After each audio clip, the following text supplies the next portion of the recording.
And joining me now is the powerful House Judiciary Chairman, Jim Jordan, from the great state of Ohio. Mr. Chairman, welcome back. Always good to see you. Good to be with you. Thank you. You know, thanks. Democrats spent years demanding we believe all women. Now they're attacking women who apparently have allegations against a Democrat, Graham Platner. Could it be Democrats might have been more interested in power than justice? Well, that's always been the case with Democrats. It's all about maintaining power. They will take any crazy position as long as it furthers their ability to win elections and get power, and frankly, to go against anyone who goes against President Trump. So, yeah, we'll see how this all shakes out.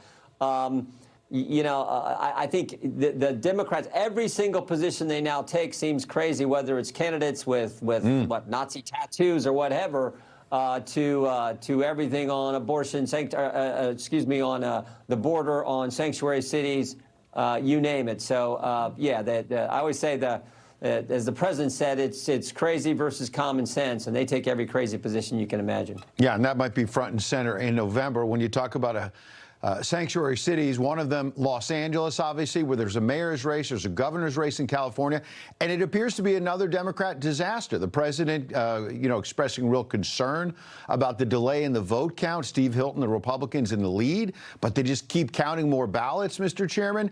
It's unclear when we're going to get the final results. What are you worried about election fraud when we keep seeing these mail-in ballots being dumped into California?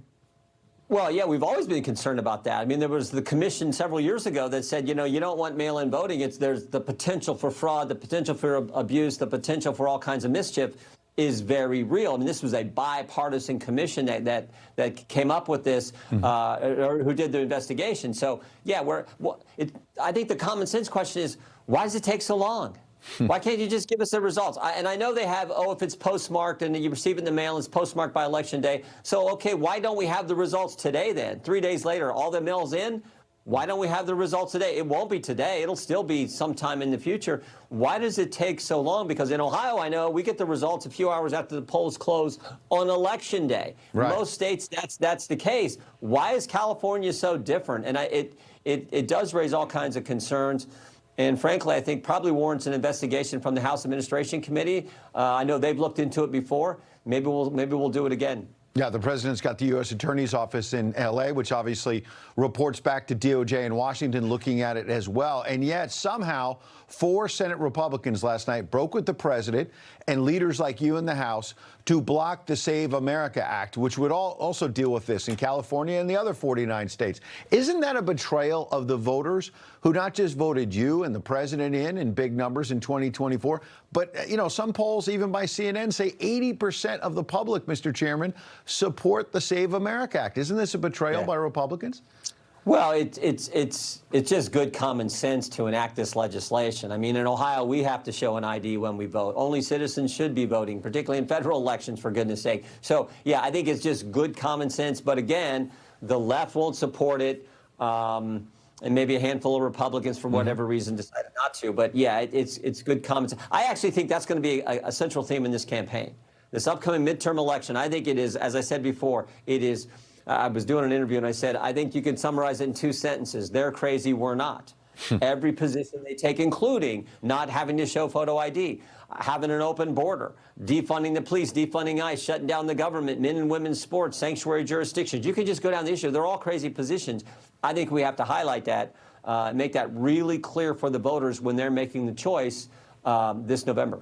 Yeah, another big issue. You're digging in and investigating ActBlue.